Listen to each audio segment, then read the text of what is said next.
What's up, everybody? Welcome to The Stack. I'm Alex. Let's attack the stack. I'm Justin.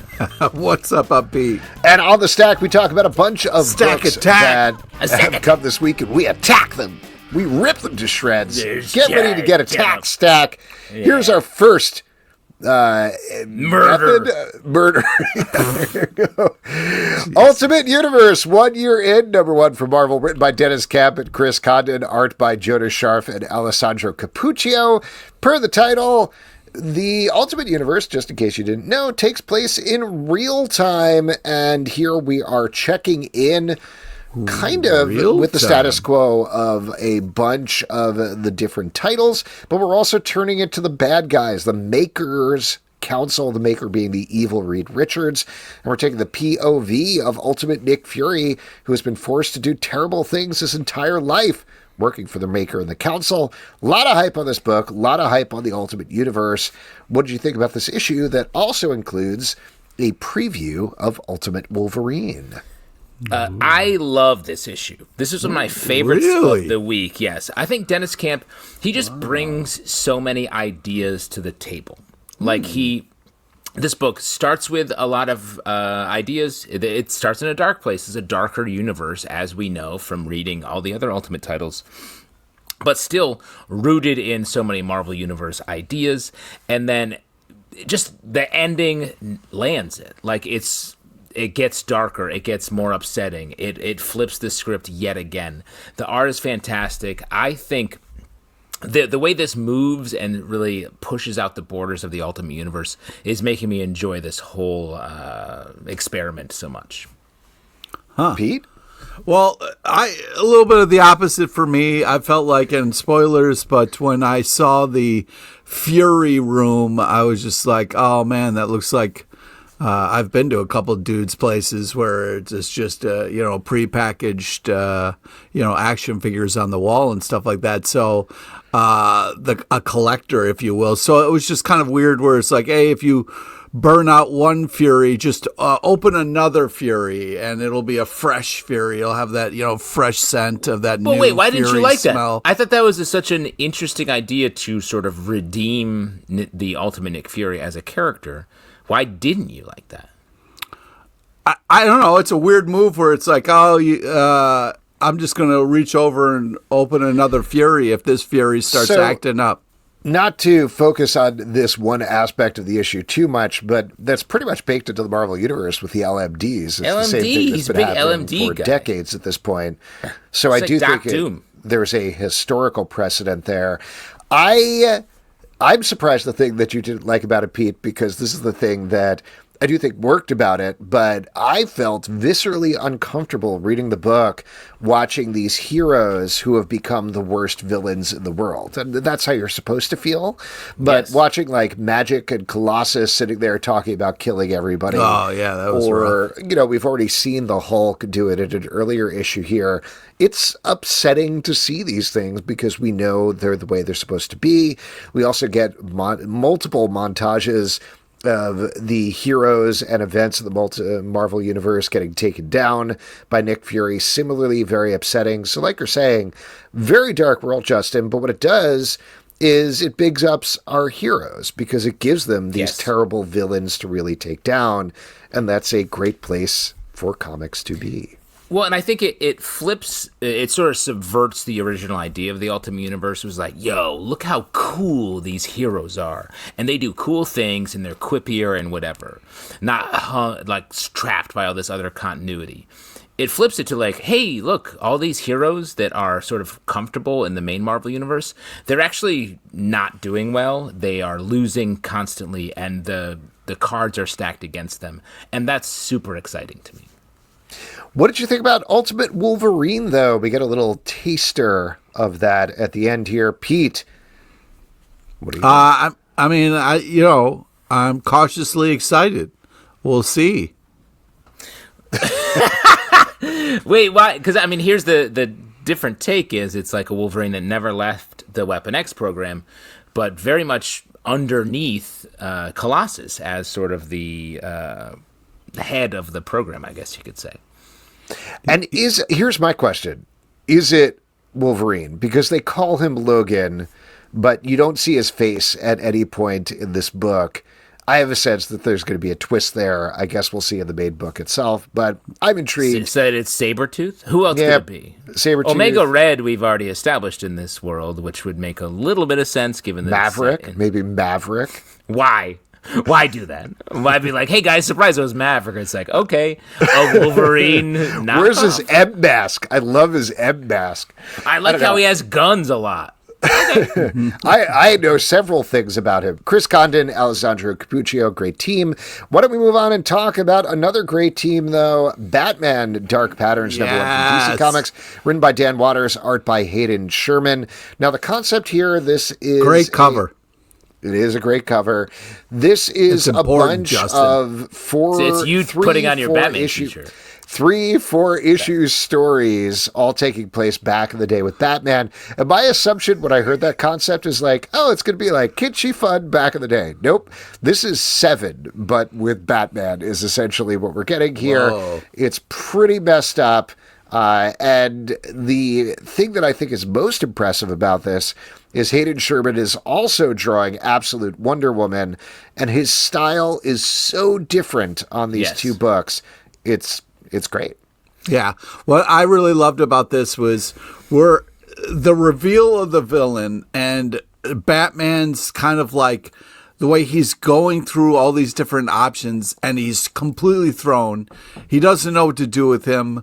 He doesn't want to kill this person. I was really blown away by the setup and the execution. It's very cool. And I just felt like this was such a creepy, amazing kind of art and story mesh in this kind of unique way. I was impressed. You know what this reminded me of? Do you guys have a guess? Batman the Animated Series? No. God, I'm not an idiot. Why would you ever say that? This reminded me of the original. A little bit, but it reminded me, I think your reference is great, Alex, 7, but it reminded me a little bit of the vibe of the original Batman movie. It feels like it's because of the symbol in the middle there? No, not even.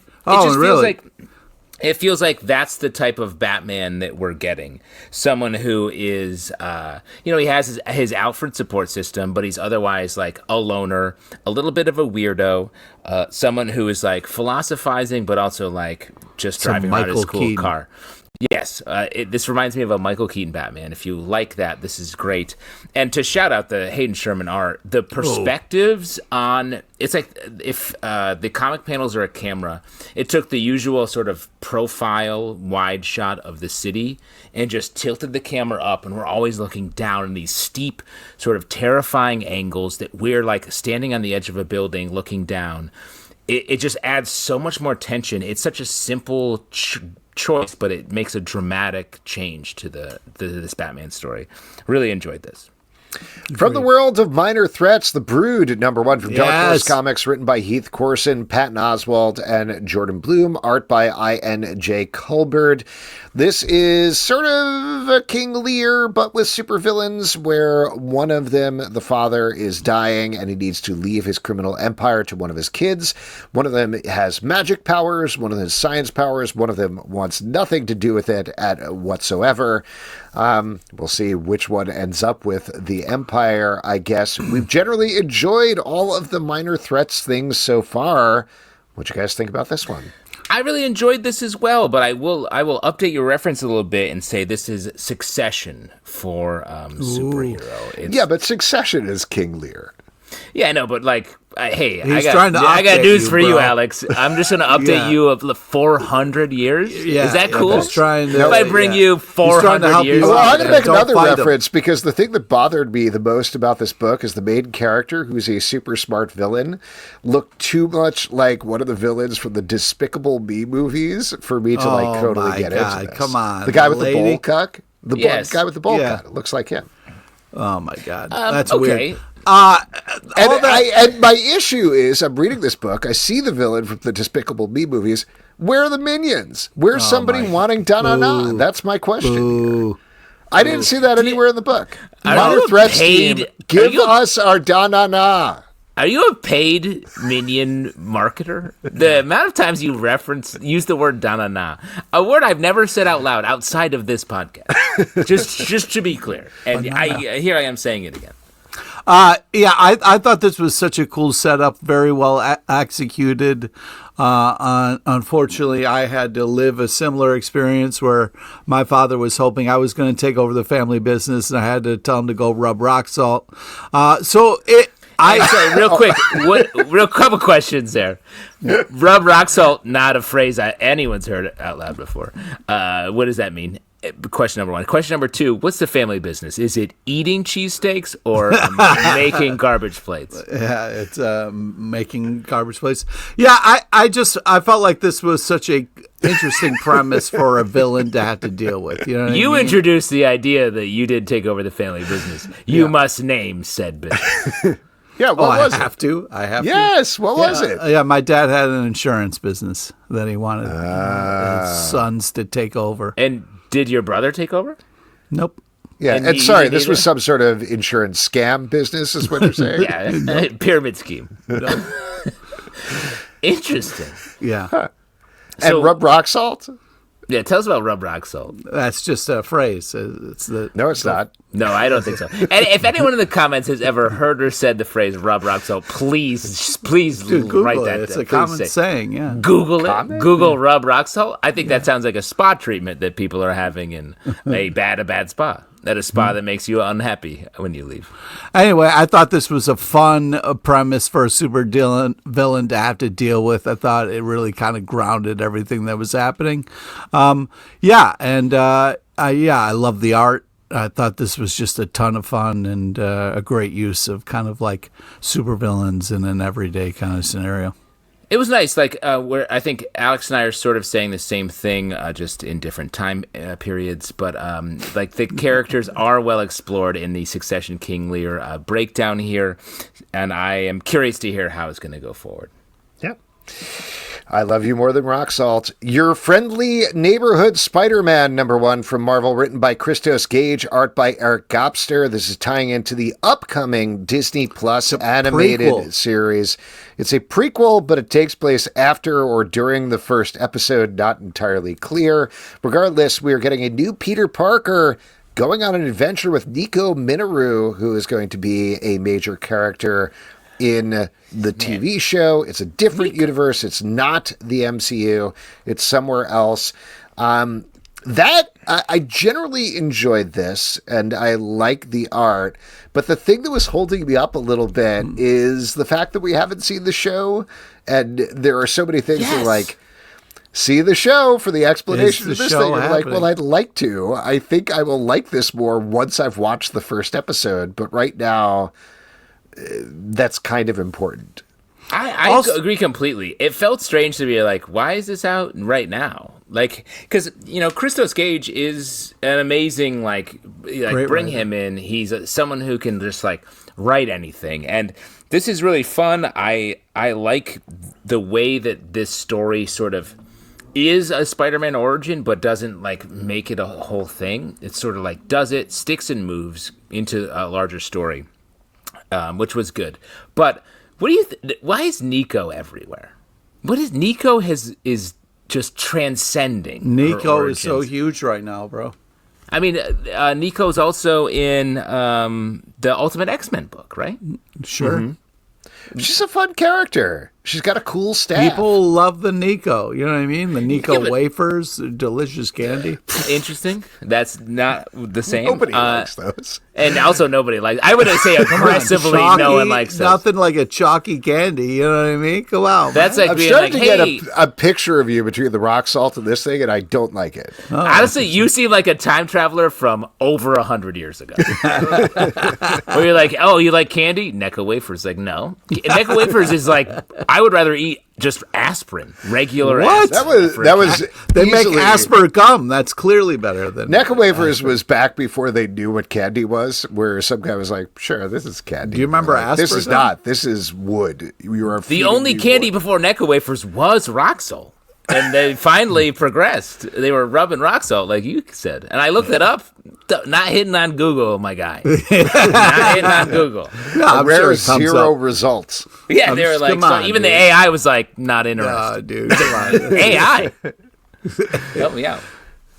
Yeah, I mean, here's my thing. The animated movies really hit the Spider-Man origin story joke hard, okay?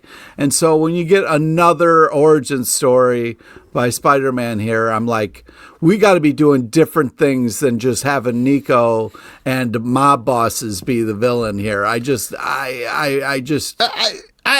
is different, I think, from the Spider-Man origin. It's very different. It's different, but this isn't a spoiler because they've already talked about this, I think. But the way that he gets his powers is Venom and Doctor Strange are fighting through the multiverse, drop a spider off that bites him, and that's how randomly, and that's how he becomes Spider-Man. Probably there's more to it, but we haven't seen the series or anything like that. The thing that I was also trying to wrap my head around, not to spend too much time on this one, but back in the day, we used to get full adaptations in book form of movies that would come out like a month beforehand, and that was fine. Like, you would just read that and be like, cool, and then I see the movie. So I was worried that my modern spoiler-verse brain just wasn't accepting that anymore.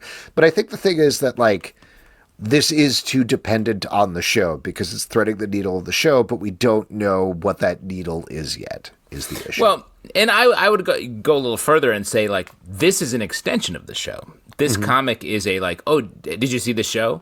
This comic is cool and in that same universe. As a preview for the show, it's very strange to me to be like another Spider-Man book that's different, but we don't know why or how. Yeah.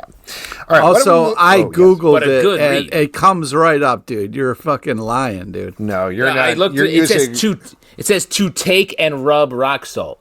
That's not what you said, and that's a strange idea. No, it said go rub rock salt, which they say is a popular phrase like telling someone to go fly a kite. And just to be clear, when Pete says he Googled it, there is, back in the day, there was a wise man called the Googler, and you would go and ask him questions, and he would respond to you. So that's who you're talking to, just off camera, right? Yep, the Googler. Yeah, I Googled it. I texted my cousin who says it like I do. Yep. Superwoman Special, #1 from DC Comics, written by Joshua Williamson. Justin liked this one. Art by Laura Braga, Nikola Čižmešija, and Edwin Galmon. We are picking up some threads that Joshua Williamson has been laying down on the main Superman title, where Lois Lane now has Superman powers. Here we mostly find out how and why and how she deals with it, as well as getting a tease for a bunch of stuff coming up. Justin, since you did like this one, why did you like this one? I did like this. I think what's good about this, I mean, I mentioned this on the live show, but there's a sort of strange trend where a lot of partners of superheroes are suddenly also superheroes. From your Spider-Man, you've got your Hal Jordan, Carol being superpowered. Like, that's happening a lot, and so it feels like a trend. But I think this issue does a great job of defining how and why that happened. And the spoiler at the end of the issue, which pays off a sort of underused idea from Absolute Power, where people's powers were, some characters were depowered, like Barry Allen, powers shifted in different ways, uses that in a way that actually feels like a worthwhile storytelling device that I haven't seen yet as a spinoff of Absolute Power. Great tease at the end. It gives actual stakes and meaning to having Lois Lane be superpowered. Great stuff. Wow. Pete? It's kind of the opposite of how I feel, but I really did love the ending. I also really love the art. I just, the thing about a trend is, like, there's good things about trends, and then there's, I mean, eventually you're going to write a comic book for years and years and years. They're going to play around with stuff, and eventually someone's going to be like, let's give Lois superpowers. Let's see what happens. But that was Joshua Williamson, right? That was like a perfect impersonation. I don't know. Or was that Ma Fratelli from the Goonies? So I just tried to differentiate. There we go. Is she still editing this book? Yep. Yeah. Yeah, I don't know. My kids are killers. But one of the things I like about Lois, and it could just be me, and that's totally fine, but is the fact that she is such a powerful person on her own. You know what I mean? Like, she does so much, and it has been used to say and do a lot of amazing, beautiful things. So From a writing and editorial perspective at the Daily Planet, you're saying. right, but also being a human being who has to juggle having a partner who has a lot of issues and is very high maintenance and that kind of stuff. So I don't know. I think there's a lot to like about her. Giving her powers is new, so that's always exciting. But I'd like to see, her discovering writing and her voice is interesting, I guess, as a super. But I almost would rather see her discovering her writing voice, not as someone with a superpower, But So can I just back up what you're saying? Because I agree with you. I think the power creep of taking normal characters and giving them superpowers is something you see on every single supernatural or science fiction show. Like, take a look at literally all of them. There's always one person who's like, I'm a unique, special, superpowered person. And by the end of 7 seasons, they're all like, pew, pew, pew, pew, pew. We all have We're superpowers. a family with lasers. Yeah, exactly. And it drives me a little nuts because, to your point, normal people can have a role to play, and Lois Lane has been as powerful as Superman in different aspects throughout the universe. The thing that I liked about this is the thing that you touched on the end there, which this is Lois Lane grappling with that in this book in a very meta way. The idea of this special is her being like, I was a normal human. Can I enjoy flying? I was telling the story. Now I am the story. What does that make me now? Exactly. And I thought that was just a very smart idea to play with. How it plays out through the rest of the books, whatever. But in terms of this one issue, it worked for me. And I think it justified it really well. But I just want to highlight really quickly, definitely the future of pull quote on a Superman issue. Superman, high maintenance. Nothing more true about Superman than he's just a pain in the ace. I didn't say that. High maintenance. Well, let's move on. Talk about In Bloom, number 1 from Boom Studios. Creepy-ass cover. More like In Boom, am I right? Written by, or Blum Studios, I don't know, whichever way you want to go. Written by Michael W. Conrad, art by John J. Pearson. This is a new sci-fi book taking place in a world where plants talk back. They sass people and tell them, hey man, you're killing the planet, we're going to take over. And you know what? A lot of people really love it. However, as you may expect, it is not quite as on the board as you might think it is, and there's some mysteries to investigate. We're following a cop who has his own reservations about what's called the Bloom. I was pretty intrigued by this, not just because Michael W. Conrad, who we really, really like, was writing it, but also the covers and art looked really creepy and weird. And I'll tell you what, it's even creepier and weirder inside the book. That's the nice thing about a cover like this. It really sets a tone and lets you know what you're getting into. Yeah, I thought this was really some crazy, impressive storytelling. I love this. It's fucked up. Especially, spoilers, the whole killing grandma's part was really kind of hit me in the nuts. But I felt like there was a lot going on, but really impressive first issue. You hate to see a good grandma go down, right? Yeah, you do. Just eliminating some from the dating pool, you're saying. No, that's not. Wow, you really jumped into felt like some... that's what you were saying. Nope. That's not what I was saying at all, man. Just trying to read the tea leaves. That felt pretty accurate to me. Everybody in, water's fine, I always say, in the grandma dating pool. Yes. Oh, exactly. my God. Way to make it creepy, dude. No, you did it when you said it originally, Pete. That's your whole thing. Yeah. What, dude? They're killing old people. You don't think that's fucked up? No, I think... You're cool with it? I mean, they're giving their bodies back to the plants. I love how Golden can't Girls wait ended. to bloom. I love how Golden Girls ended when they killed them all one by one. I was like, it's about time. I didn't like that. They did it in real life. That's the crazy part, because they were done with the show. Oh, wow. And they were already at that point, like mid-50s, which is basically dead. Oh, don't. Yeah, come on, dude. That's not cool. That's not cool. Just dude. like the grandma in this story, she was like, I'm ready to go. Still Getty was like, I've done enough. Grandma in the story was not ready to go. Well, she had her regrets after she went. But let me say, talking about it in Bloom, Michael W. Conrad, big swinger. Like, from a writing perspective, always going very hard. And this book does the same. I enjoyed it. There are multiple competing mysteries happening at the same time in a very aggressive way, which is a fun way to start a series. Yeah, a lot of tension. Yeah. Laura Kinney, the Wolverine, #1 from Marvel, written by Erica Schultz, art by Giada Belviso. This book, per the title, is focusing on Laura's solo adventures spinning out of the pages of NYX. We get a little bit of at the beginning here, but most of this issue takes her to Dubai, I want to say, where Burj she Khalifa tries to track down a missing mutant while there. And I'll tell you what, nobody in the business is writing sharp, complicated women like Erica Schultz, and I mean that sincerely. Nice, yeah. I mean, Erica Schultz is killing the game right now. She's doing a lot of great work, and this is another example of this. This was such a great issue. Love the art, love the story. X-23 is such a badass. And I love the kind of like splash page, double page spread of her whooping ass, working her way up to different floors here. This was just really absolutely fantastic from start to finish. And I love the kind of boss battle we got, plus cool teaser for next issue. I'm very excited about this run. This is great.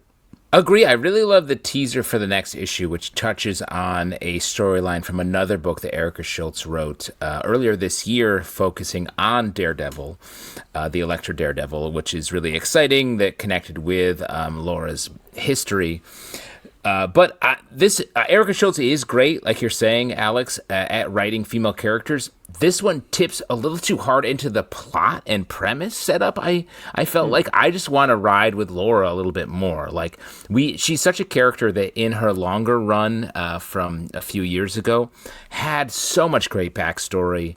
And it feels like this issue is just like she's just all go, no stop. And I want to take a second and get to know this Laura now, because I think there's a lot to define here. I do trust Erica Schultz to pull it off going forward into the next issue.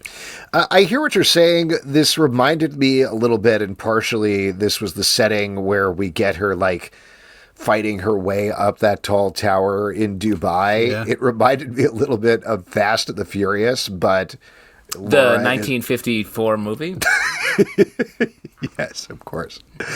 No, it was like it's her all go. Like, she is the car in this case. She's fighting her way through. She's just pummeling through everything, and it's fun. It also brings back a villain from way back in the day. I think from like the Claremont run, which was fun to see that. I hear you, cool. Justin, but like this is high octane action. She's the car. Everyone's favorite. Yeah, because in that Fast and Furious, Fast and Furious movie, they just drive the car off of a tall building. So that same tall building. Okay, the same building. The Burj Khalifa. Same building. Okay, so yeah, that's building's been through a lot, man. But she's that the car. Building can talk. She's like a Herbie the Love Bug. There we go. This is what Alex is saying. Oh, okay. That's a nice current reference. Thank you, Justin. Okay, Mr. King Lear. Oh, now someone's got That's all I'm saying. Like, throw the first stone or rub That's the rock a movie salt from in. the early aughts, Alex, which is literally rub the rock salt in that 400 years. one, okay? Put a little rock salt on it. I don't think you're using that correctly. I don't think you're using that correctly. That's a spicy meatball. Black Lightning, #2 from DC Comics, written by Brandon Thomas, art by Fico Ossio. The new status quo of Black Lightning is he's the guy who reclaims people with wild powers from absolute power for the Justice League and tries to help them get a handle on it. One of those people is his own daughter, which is where we're picking up with in this issue. I really love the first issue a lot. I think you guys also liked it, but maybe we're not quite over the moon. But what did you think about this second one? Yeah, this is great. I really love the... First off, fun last panel, solid-ish, good start. I just love the story and the action, love the art style. And also I liked how, like, with Steel's powers, it's almost like Iron Man, where it just kind of like all kind of came and joined on her. So that was pretty cool. Yeah, I would argue the second to last page panel is the dope one with her, the armor like you're describing, gathering around her. It was just a great piece, I thought. Yeah, pretty badass. Yeah, go ahead, Justin. Well, I was just gonna say this feels like this spins out of absolute power in a nice way, in that it feels like power is what this is about. We have two daughters, one whose powers are used she's welcomed into the crime-fighting family, and another daughter who is being sort of very controlled. It feels like this is maybe the spiritual successor to some of the themes that crossover was all about. Yeah, all I was going to say was I wasn't quite as high on this issue as I was on the last one. It felt like there was a lot of things going on where the last one was more focused, but Fico Asio is drawing some killer action scenes. There's a 2-page splash of them fighting like a dragon-type creature that was really cool. And as you guys mentioned... I think it's a T-Rex. T-Rex, there you go. And it's the like stuff with Natasha Irons at the end was pretty great, too. Shiver Suspense Stories, #1 from Odie Press, written by Hunter Goranson, Jason Aaron, Ben H. Winters, Jay Stevens, George Nothy, and Johnny Craig. Art by Valeria Burzo, Kano, Peter Krause, David Lapham, Caitlin Yarsky, and Johnny Craig. This is yet another holiday anthology, this time a spooky, scary one. Pete, I know you didn't like it because it was too scary, but Justin, what did you think? Just scary enough. It's true. Am I wrong? Pete? Well, I mean, I thought it was still fun. I mean, the scary cover really gave you a nice understanding of what you're getting into, but it's a collection of messed up stories, great art, and great collection. I mean, I couldn't enjoy a lot of them, but they were still great. You were too scared to get out your Christmas decorations, I heard. You, left them in the box. Well, yeah, after reading this, can you blame me? Yeah, put them right back. I actually really did enjoy this. I thought the second story, which used a time travel metaphor to hit on the Christmas Carol, I thought was so smart, a take on that story that I can't believe I haven't seen before, where someone visits themselves using a time travel machine to show them their misdeeds. I thought was very smart. But across the board, a really good use of bringing us horror into the holiday season through the holiday season, as opposed to, I think so many of these anthologies are like, I'm going to show you something fucked up, and it's at Christmas. All of these I felt like were here's the holidays, and here's something that is a horrifying angle on it. So it's just a very smartly spun out anthology.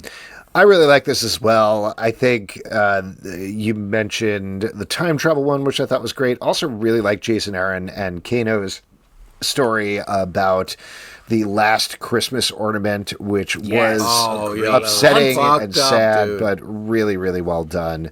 Just a great anthology. These EC Comics things have been really good. So excited they did a holiday one.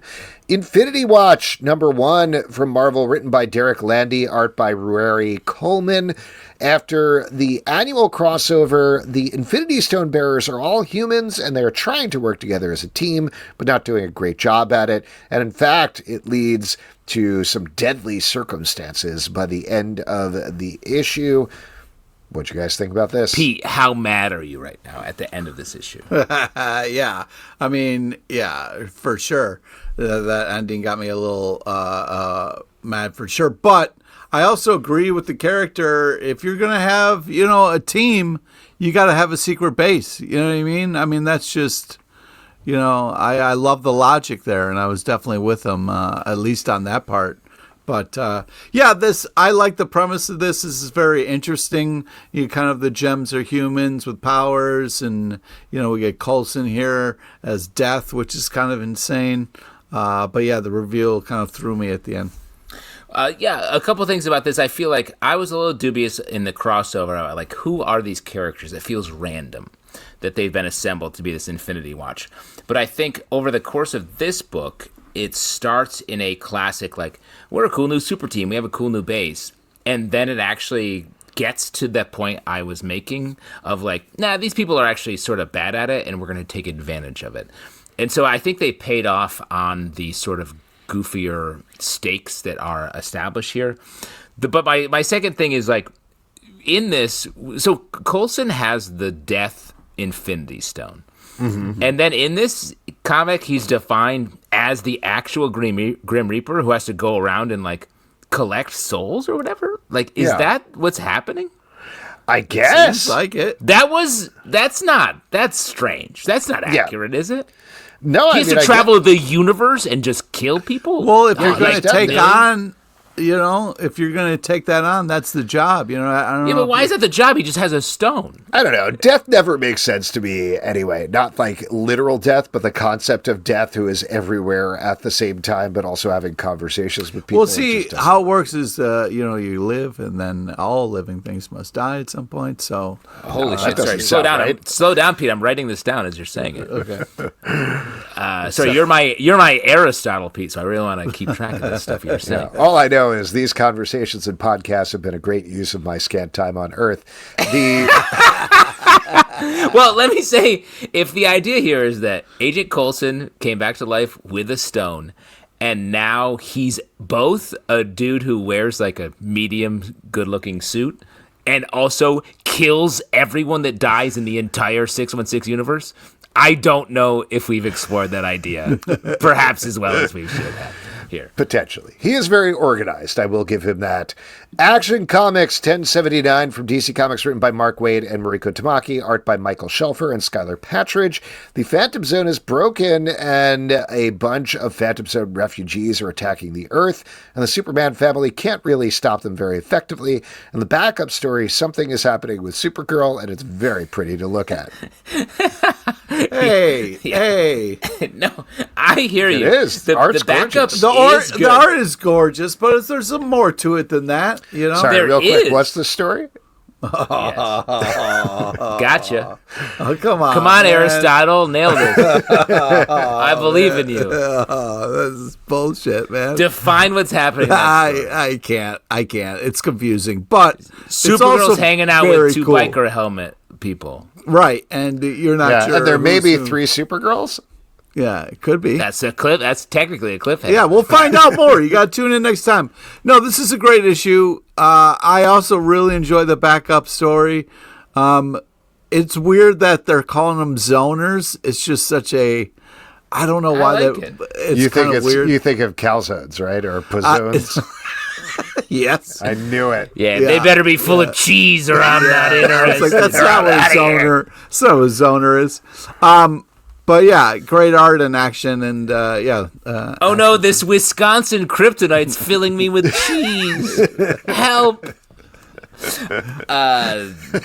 Hold on, I mean, put an asterisk in there. No, if you're next to the Wisconsin kryptonite situation, well, you don't want to be filled with cheese, right, Pete? I don't know. You guys want to be filled with cheese as a life goal? and then just eat yourself to death? It's not a bad way to go. By the way, do you know if they're still playing the Wisconsin kryptonite situation? I saw them like 7 years ago, and they killed it, but I just haven't got mean, they had a lot of long songs. They're very instrumental. They really go on. Yeah, no, they jam. They jam, man. And if any, please...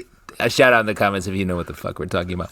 But this issue, I really like this Phantom Zone story, and this feels like a completely different story. We have a sort of like slow burn, like exploration, Clark and his past and his connection to the Phantom Zone, and this feels just like a knockdown, drag out battle issue that just feels completely separate to me. Is that crazy? Real quick though, what do you like in your zoner? Because I like a pepperoni, you know what I mean, a little marinara, you know what I mean? Oh, I like a pure one. Dip it in the marinara. We did. The idea that you're like, hey, I'm special. I like a pizza turned inside out. And that's the order. That's literally what it is.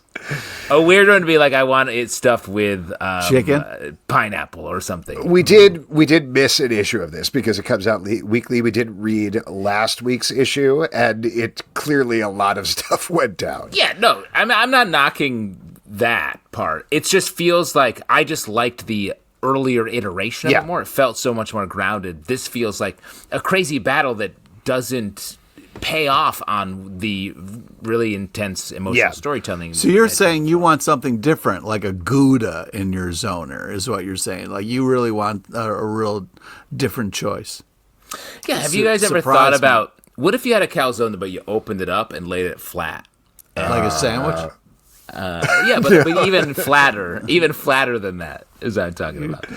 Now we're talking about flat earther stuff? I don't know. Yes. Pete's getting I believe in flat. I'm a flat calzoner.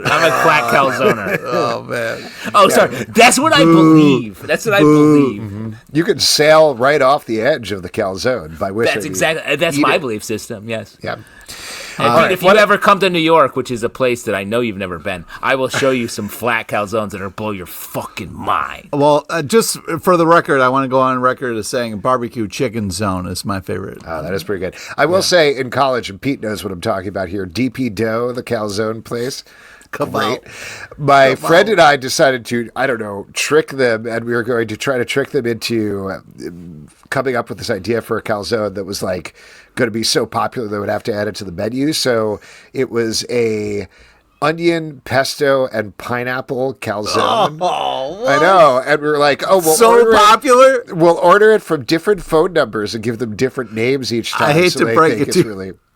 I hate to break it to you, but we did that too. Yeah, but here's Not the thing: a gross order. We made I ordered it enough times that I started to like it and just order it for myself. There you go. Wow, you pranked yourself somehow. I got myself. Let me ask you guys this: clearly, you're on board with the idea of a calzone place. Any place that focuses on calzones above pizza is a disaster. No, DP Dough is good. DP Dough is good. Dude, you don't know what the fuck you're talking about, all right? Get out of here! Yeah, DP Dough started, it's this beautiful relationship between a mother and a son whose father ran the pizza shop. I don't need the backstory. And they got bored and they started making the cards. son is the cheese. Oh, my God. It's a beautiful story, this origin story of DP Dough. Yeah. The son fell in a vat of hot cheese, and they were like, "We shall preserve." Hey, man, food is food. Don't you can't be like, "Oh, whatever. If it's not pizza, I don't fucking want to deal with it. Fuck you." Yeah, no, that's fine. I'm not saying fuck you. I'm just saying a calzone is a pizza you order when you're wasted, and that's the only how thing. dare you? That's who orders right. Who is on a quiet? Name one time you ordered DP Dough when you were sober. Who's having a chill Saturday in, and you're like, I would love to eat an entire calzone by myself. No. Oh, yeah, dude. You got to be high AF to be like, let's order 2 calzones. From High AF to FML number 2 from Dark Horse Comics, written by Kelly Sue DeConnick, art by David Lopez. This book takes place in a not too different from our world where everything is going horribly wrong. We, in the first issue, followed a bunch of kids who sort of cast like a magic spell that turned one of them into a large hairy beast. This issue turns the lens to his mom, who is just trying to hold it together, even though everything is falling apart around her. Man, I love this book. Love David Lopez's art. Love the whole tone of it, where Kelly Sue is dealing with some really serious stuff like school shootings, but doing it in the right satirical way where she's making it enjoyable, but also making it nerve-wracking at the same time. And the back matter on this book is bar none the best of the business. Yes. So that's what I was going to say. The comic. back matter is so good. It's a great package, something I like to say a lot. But what I want to highlight here is, yes, the art and the writing that is just taking reality and heightening it above what we all normally experience, which is great in the comic book world because it's very fun. It takes these harder to talk about themes and lets them become accessible to us, and artistically lets the art really shine. Yeah, as the person who mentioned this as one of my favorites, this is just such a great idea, so well executed. Art is unbelievable, creates such a realistic but also kind of magical world that pulls you in so perfectly. I really love this comic. It is just glorious, and it's also nice that you get to see, what a lot of us saw on the news, the Dorical kind of flying off the plane, and now you know what happened to it. So full circle moment here. This is glorious. I'll also mention, particularly with this issue, as a parent, I felt a lot of this in terms of the, like, just got to keep going. Got to get the trains running on time. Get the lunches together. Here we go. Everything's falling apart. It's cool. Let's go. Let's go. And that level of stress really came through in the book, but in a very fun, smart way. This is great. Pet Pool Party #1 from Marvel, written by Mackenzie Cadenhead, art by Eden Blum. This is a collection of the Marvel Infinity comic that rolled out vertically online and focusing on a bunch of pet versions of Deadpool. Gotta tell you what, I was not expecting how violent this would be. What? Yeah. Come on, man. It's a Deadpool book. And let me just take a second and just see how far down the pipe we are here on the Deadpool experience. A character created in the late 90s by Rob Liefeld to be a almost throwaway assassin. And Fabian Nicieza. Yeah, and Fabian Nicieza, sorry. Of course. Just how far we've come. The title of this book is Pet Pool Party, featuring Deadpool and his pets, sort of there, I guess his pets, laying down in the snow. And one of the O's in pool is a peppermint. Like, this is, from the cover, crazy nonsense. Right? Yeah. Yeah. What's wrong with that? Nothing. I'm just trying to say, just put a flag in where we are. This is just fun, hilarious.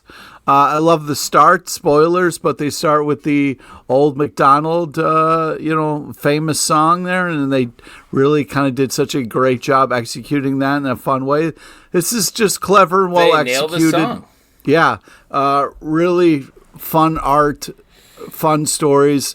One question I do have: did Jordan D. White shave his famous mustache? Because the version of Jordan D. White in this book is, I don't know if it's more historically accurate or not. I mean, maybe I've lost touch with the current shavings of Jordan D. White, but yeah. I do not know what you're referring to. I will say my son was interested in checking this out and wanted to know if it was appropriate, so maybe that was more top of mind. But when the second or third page features a eyeball and then Mousepool is chewing graphically through somebody's leg, I was like, I'm sorry, this is not for you.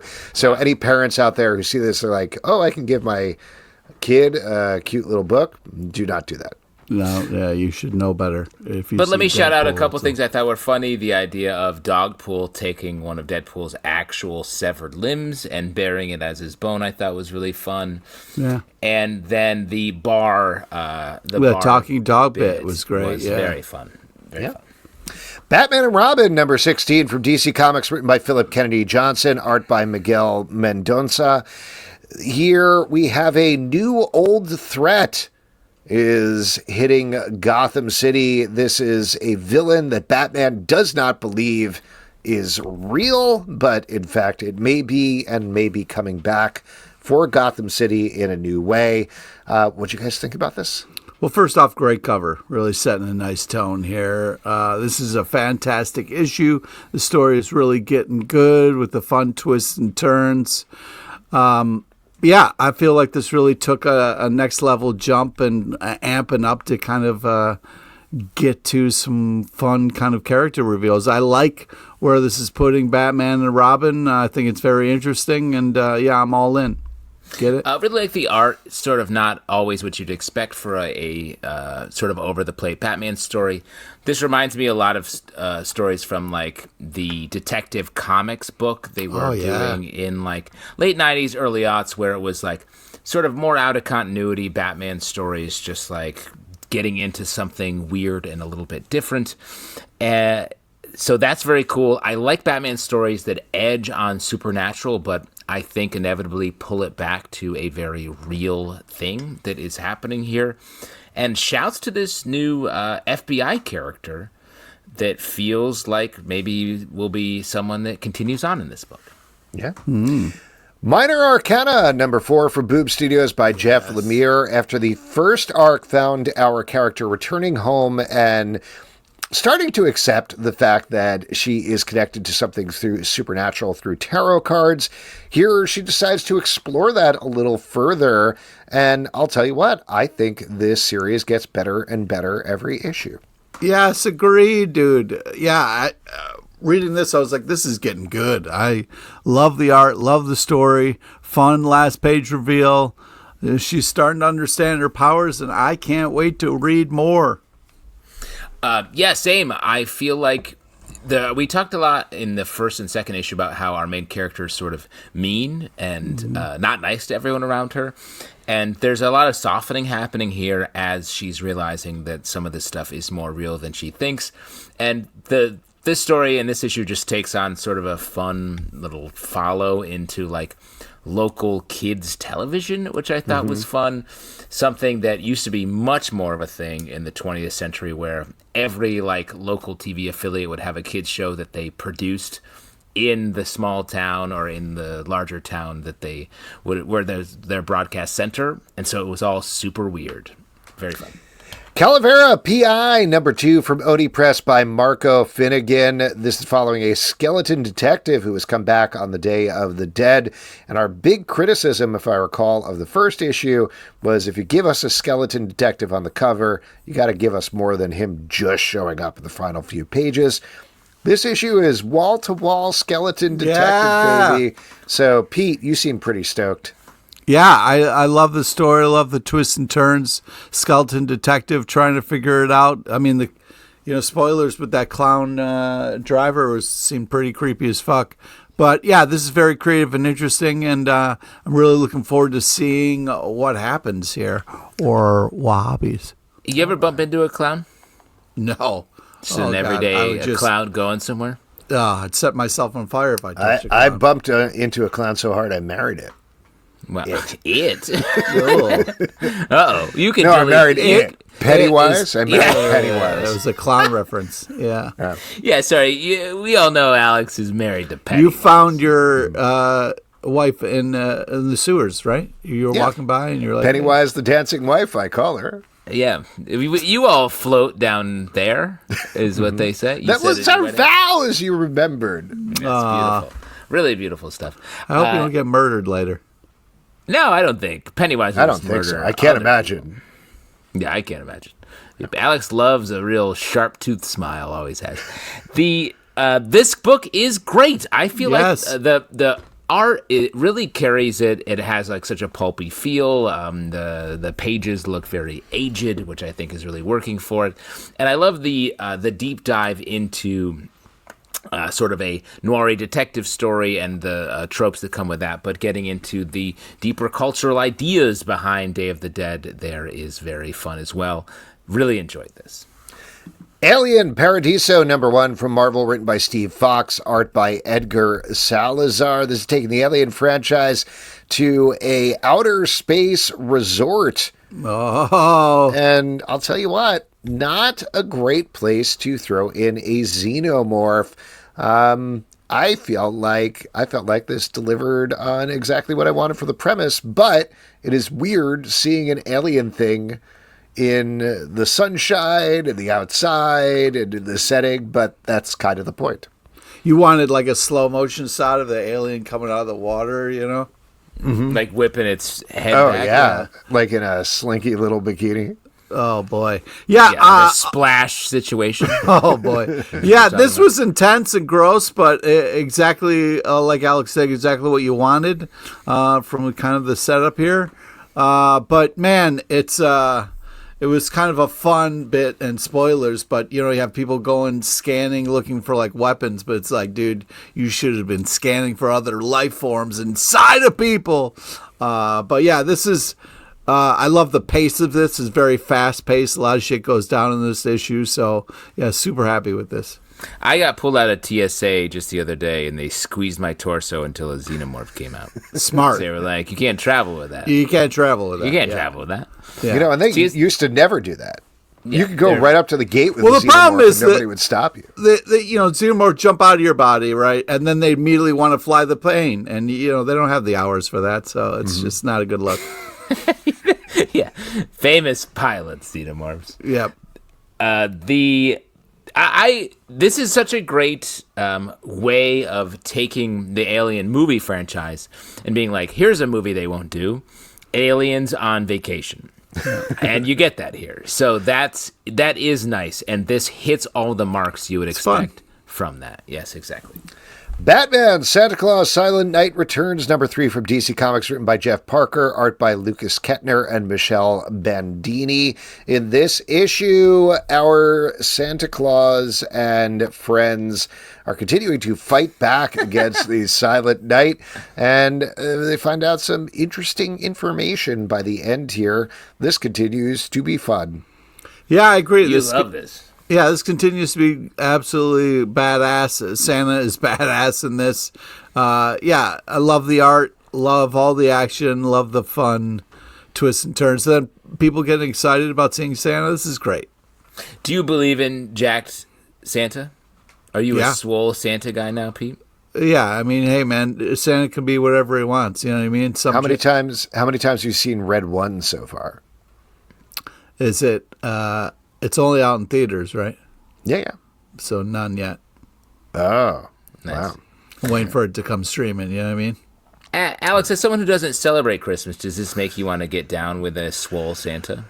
I think so. I already set up a tree upstairs just in case Silent Night can come by, or Batman, or Santa Claus, I guess, is a third option. Wow.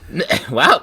Or maybe Jeff Parker. Maybe Jeff Parker could come down my chimney for Christmas. Man, what a great Christmas list you just established there. Like the people you want to see at your house.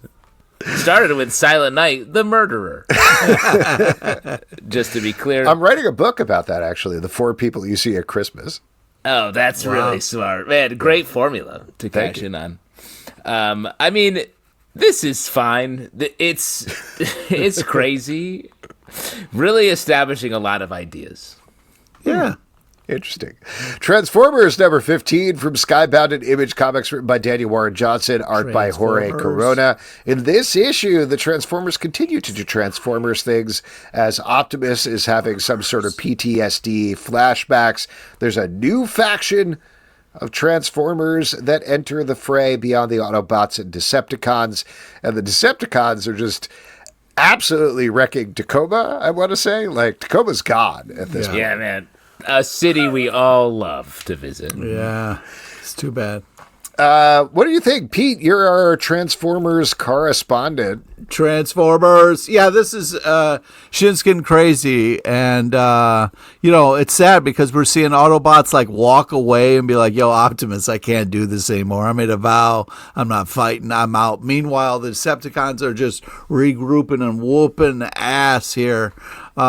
So it's not looking good for the Autobots, but great art and action. I love this. I mean, every time I read this, I can hear Optimus's voice. So I'm having a blast with this. Nice. You're haunted by a robot. Yeah. The thing with this is it feels like we've been in the middle for a long time with this. And like, I'm not trying to be negative about it, but it just feels like there's so many things that are happening that aren't like beginning or ending. And we get a reveal at the end of Bruticus. Pete, does that mean something? Oh, yeah, man. What does it mean, Pete? Well, Bruticus, as talked about, it's like Transformers went through this thing where it's like every side kind of had to have their super, where like you put a bunch of robots like together. A Voltron. Like a Voltron situation. Yeah. And sorry, this was a story reason, not so you had to buy 5 toys, right? It was a story reason. I mean, these started out as toys, bro. Really? So, yeah, you got to be like, I agree with you, Justin, but I will say on the more positive, it was nice to have Jorge Corona back on art because I think only second to Daniel Warren Johnson, he just does a better job with the Transformers. Like this sounds like a crazy thing to say, but there's a softness to the designs there that when they get too blocky, it's just, I don't know, it looks like a bunch of blocks to me and I can't tell anybody apart. There's much more character in the Transformers in this issue. In their faces specifically, which we see a lot of, and you see them getting wrecked more, and you definitely feel like everyone's banged up in this series right now. Yeah.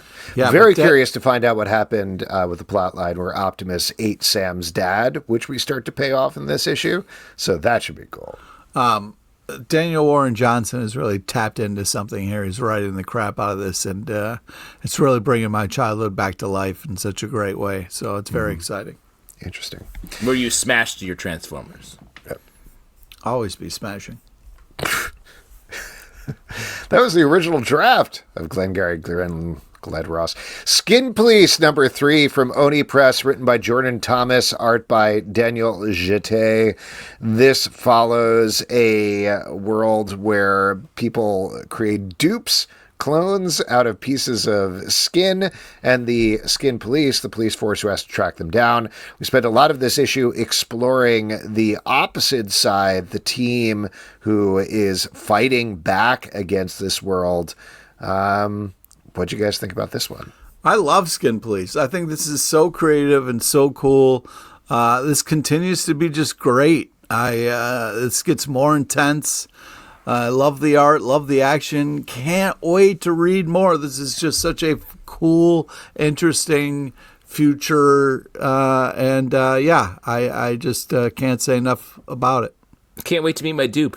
This reminds me of Blade Runner meets Starship Troopers, if I may say. Yeah. Where it's like a lot of violence, face ripping off by the end of the this issue.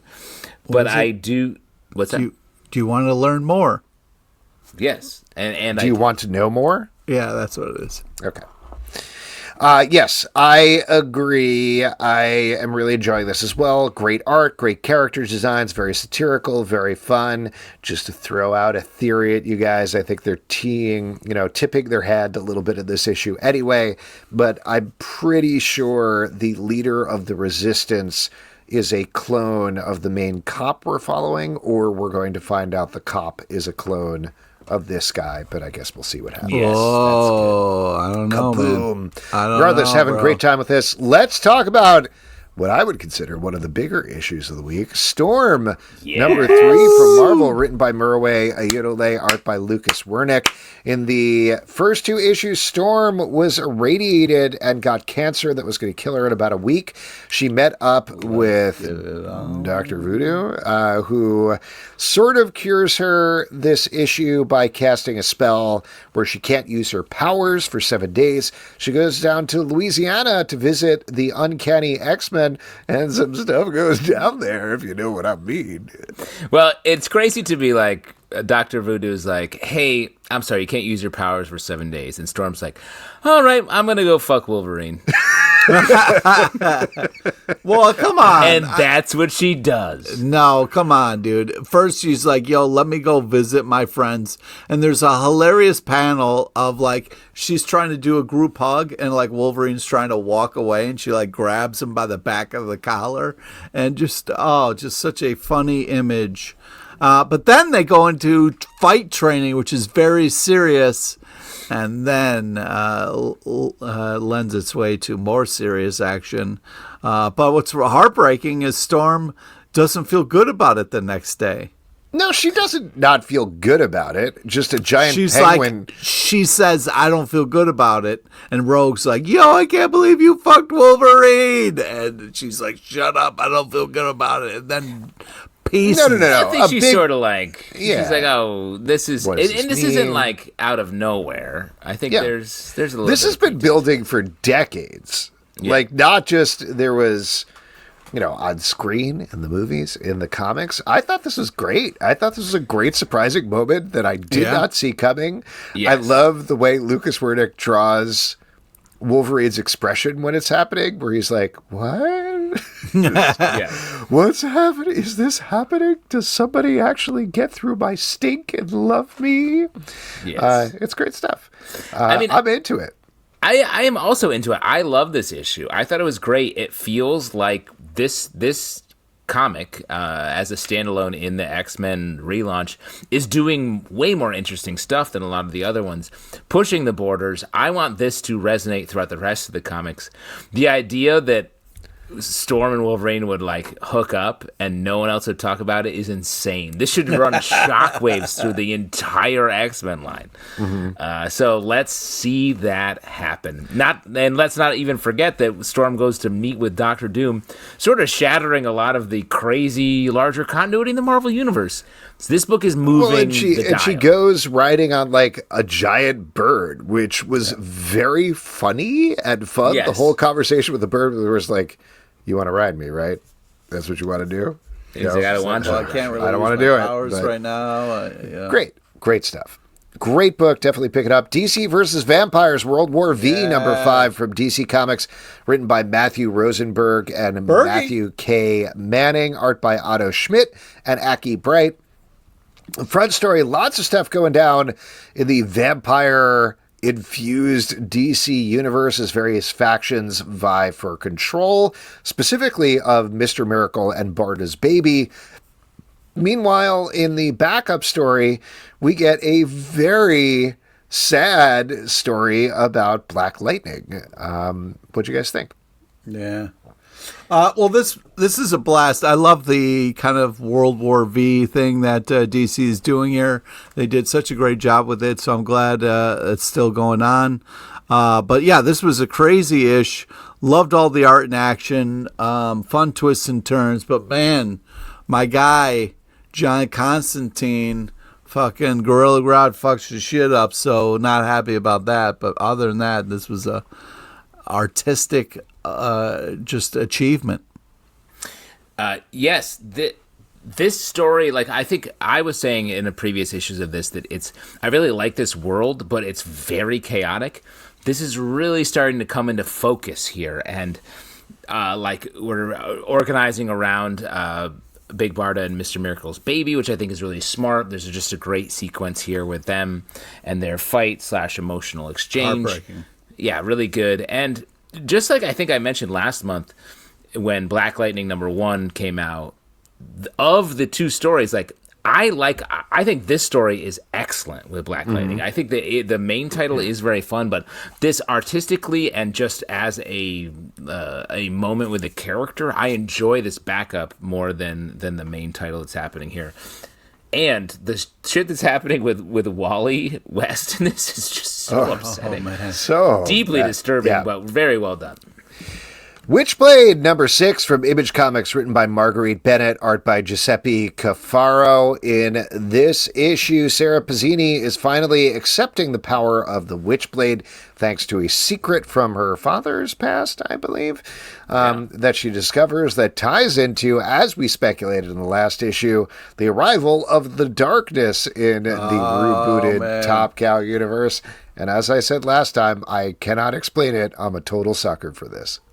Wait, you love this? I do. I like the Witchblade stuff, but there's something about the Darkness that I cannot explain that I really like that character. So every time early in the issue, somebody's like, a Darkness is coming. I'm like, ooh, I wonder if they're hinting at the Darkness. And then they were like, you're supposed to fight the Darkness. And I was like, they are hinting at the Darkness. And then I turned to the last page and they're like, next issue, the Darkness arrives. And I was like, let's go. Isn't the Darkness just a juicier Venom? No, man. He's like a male Witchblade with demons who hang out. Yeah, little demons that hang out. But it's just goopy. It's very specific goop. It's like he sends out ghosts almost. Yeah, like the little. He shoots ghosts. He's like he's like a male Witchblade who shoots ghosts. Comics are great. It's funny because when I heard you kind of talking, Alex, I just heard this like guy in the basement where someone's asked for a blade, and they were like, "Which blade are you talking about? Which blade would you like me to hand you?" Anyways, that's what she's choosing. I'm gonna mute your audio now, I think. Okay, cool. That seems fair. Just for a while. It's like going into a penalty just while you box think in about hockey. what just happened here. Yeah, you have to think about what you've just done. 2 minutes. But Pete, yeah, 2 minutes. I'm also a sucker for Witchblade. I feel like this is fun. I've seen it all before, but I'm still enjoying it for some reason. Wow, what a review. I also like this Witchblade. I like the part I like less so the Darkness, which I don't really understand, but the way that we're building out a little bit more of a mystery with why she has the Witchblade. the secret door stuff is fun and more magical than I would expect. Yeah. The Terminator #3 from Dynamite, written by Declan Shalvey and Sal Crivelli, art by David O'Sullivan and Colin Craker. In the front story, we're finishing the two-parter set in Vietnam with the Terminator going back there. And the backup story continues 2 pages at a time. The fight that is happening with another Terminator. I thought this Vietnam arc was great. Just really ended very emotionally and darkly. But I don't know, Declan Shalvey's just really doing an effective job of using the Terminator as a outside source of pressure on stories already in progress, and I'm really appreciating it. Yeah, I mean, Vietnam is fucked up to begin with in this. It's already a hectic situation. You throw a Terminator in there, I mean, that really raised the stakes. And as we see in this issue, the Terminator is hard to kill, man. It just, keeps coming back for more, Controversial statements, Pete. Vietnam, hectic situation, and Terminator hard to kill. Yeah. I've never heard either of these things. Yeah, just throwing some real heat.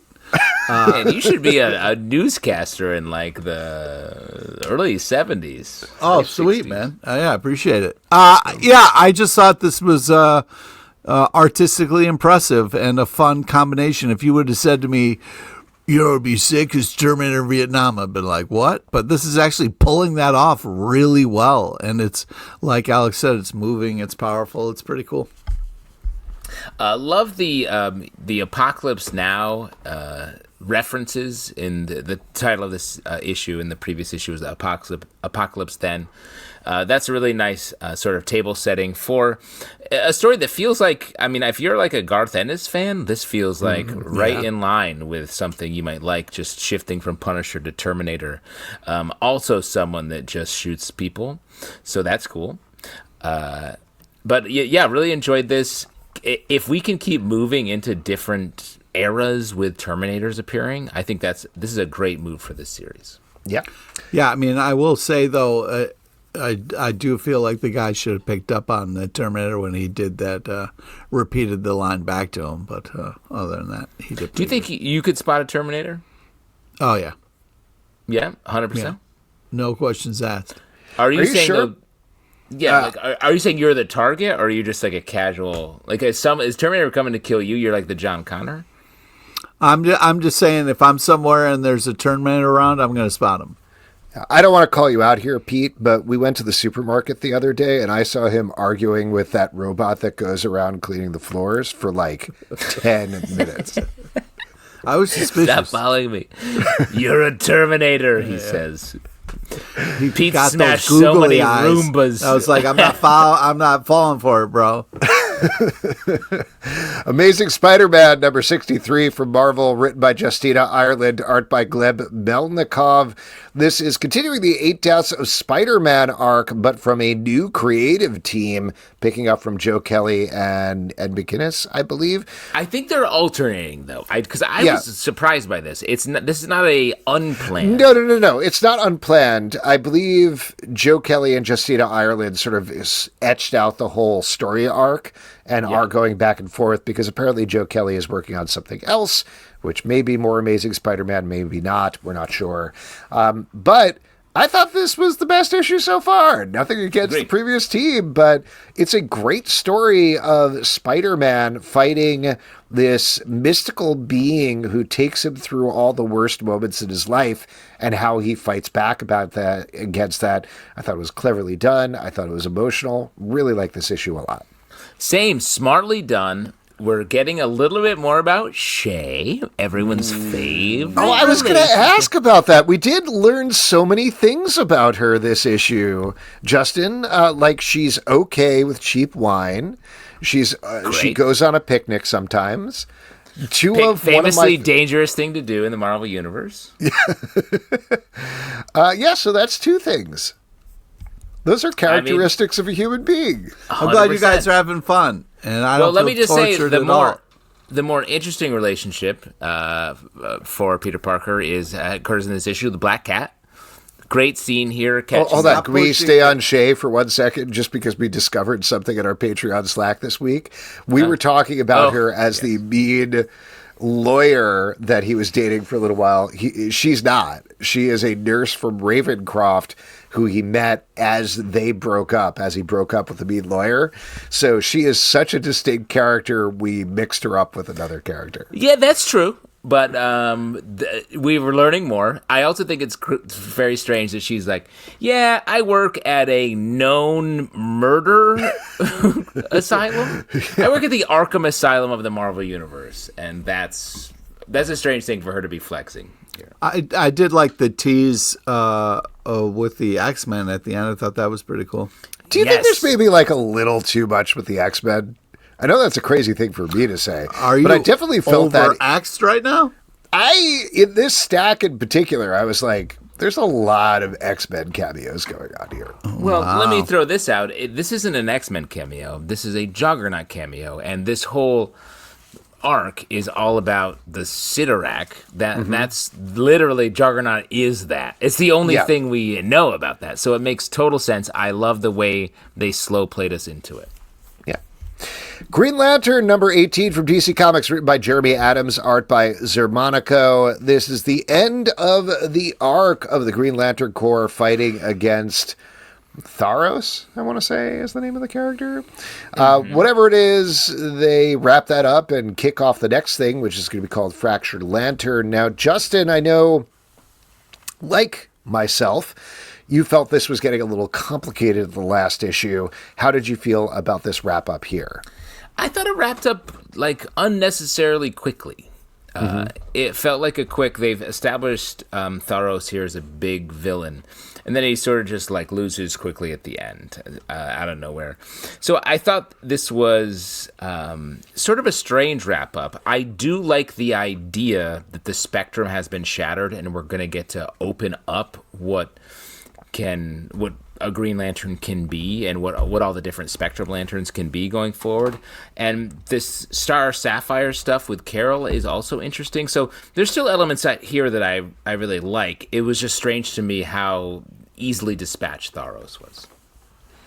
The issue I had with this was that it takes the eye off of Hal Jordan, which we've been doing for 17 plus issues so far. Yeah. I don't mind it necessarily because there's a great Kilowog moment that happens in this issue. There's a killer Kyle Rayner moment in the issue as well. So very fun stuff throughout. But the emotional core of the series, the thing that's been working, is the razor focus on Hal Jordan. And he's just kind of in this issue. He is not the central character. That's accurate. Yeah. Anyway, moving on to The Fade, number 2 for Boombox, written by Abria Iyengar, art by Murray Costa. We were, I think, mixed positive on the first issue of this. It takes place in a world where people can go to a mystical fantasy world called The Fade. I will throw out that I think I am still mixed positive on the side of confused in the second issue. I'm not 100% sure what's going on here, but I do like the art, and I want to like this. Same. I know, Pete, maybe you have a different take, but I will agree with Alex. I'm still a little confused about what's happening, but I do like the characters, and I like sort of what the world seems to be, but they just don't seem to be showing it to us. Yeah, I'm having a great time here. I feel like this is a very enjoyable ish. I love the art style.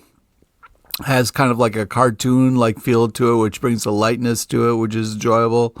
Dealing with finding his powers and finding his path. This is all good stuff. I cannot wait to see what happens next. I am all in on The Fade. Wow. You're a Fade fan. That wasn't good. I don't know. I thought there'd be an alliteration there, but there wasn't really. I mean, there was, but it wasn't a good one. Uncanny X-Men, number 7 for Marvel, written by Gail Simone, art by David Marquez and Edgar Salazar. This is the second part of the Radon Graymalkin crossover, and we're jumping back in time to see how the Louisiana X-Men ended up at the Westchester Mansion, and then getting a little bit ahead with some new mysteries and some new battles to fight. I think we all really liked the first issue of this. How did we feel about the second one? Well, I thought it was fun the Pete. way it started with, Scott and Rogue fighting, and it was like, hey, Scott, can you stop being a dick for 1 second and listen to what Rogue is actually saying to you? Nope. Well, I guess, and then I was rooting for her to really fuck up Scott, but she didn't, which I was a little disappointed by. But she had him there by the neck, so there was some hope. Sorry, I wrote both of those takes down from you 5 hours ago, and you nailed both of them, Pete. Okay, great. I'm glad I'm consistent.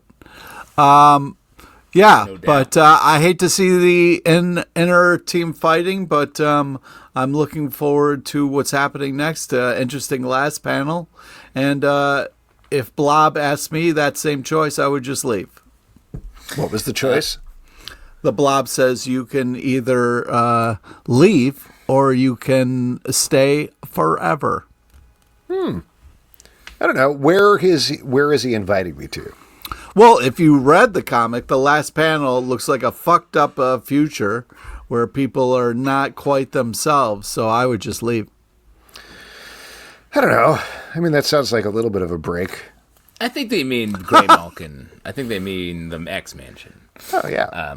I like this crossover. I think these characters, the idea that this Grey Malkin place is turning mutants into these automatons is good and scary.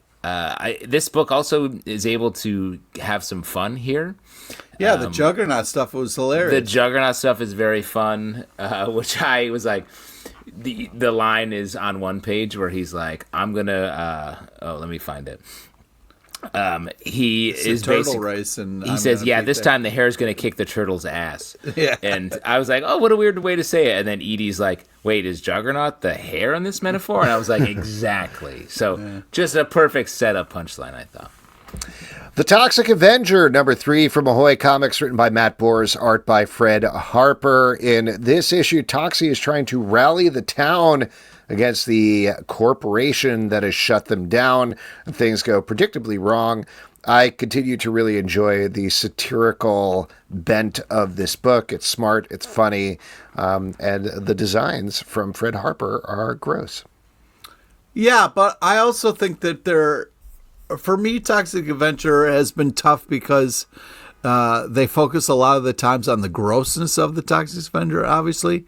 But sometimes it's too gross or it's hard for me to root for him a little bit, which might be, problematic on my part.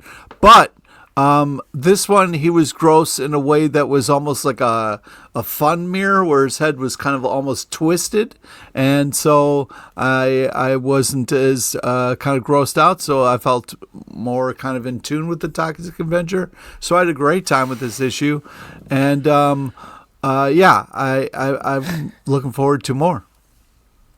What a journey you took us on. About your grossness.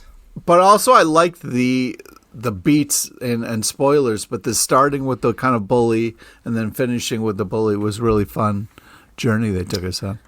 Agreed. Like this we're about to talk about the writer Mark Russell in the next issue we're discussing, but this reminds me of a lot of his work, what's happening here, where we're getting some satire, we're getting some like fun action, and some nice setup throughout the issue. And as teased by Justin, X Factor number 5 from Marvel, written by Mark Russell, art by Bob Quinn. In this issue, the team is going on another mission. Will they survive? Not everybody, per the cover. Some of them are becoming Skullboys. Yeah, I agree, Alex. It's you fucked up agree they're because becoming Skullboys? Yeah, I was That's how I refer to death as well. I've written down the Badass Skull Crew cover, and I was hoping, oh man, they're all going to turn into Badass Skull Crew, but not the case. So very misleading cover, which really threw me. Yeah. It's messed up. I like the McCloud part. I thought that was fun, and I like the glazed ham joke. But when they just kicked that dude out the plane, that was fucked up. But I like this book is playing fast and loose with its characters. it feels like you never know what's going to happen in this, as opposed to a lot of comics, specifically X-Men comics. So good read, good fun, but also good action. There you go. And a good place to end the stack. If you'd like to support the show and all the shows we do, patreon.com/comic book club. Also, we do a live show every Tuesday night at 7 p.m. to Facebook and YouTube. Come hang out. We would love to chat with you about comics. Apple, Spotify, Android, or the app of your choice to subscribe, listen, and follow the show at Comic Book Club on Blue Sky, Comic Book Club Live on Instagram, TikTok, and Threads, comicbookclublive.com. For this podcast and many more, until next time, we'll see you at the Comic Book Club. I look forward to the day that Phil Coulson comes and makes me into an official Skullboy. Ooh. Kills me. Death. No, we got that. Yeah, we got that part. Yeah, you just got Phil Coulson, death. Yeah, got to rub some rock salt on you, and that'll happen.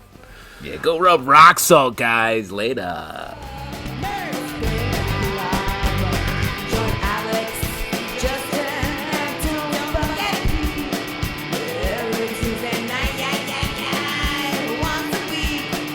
Blow your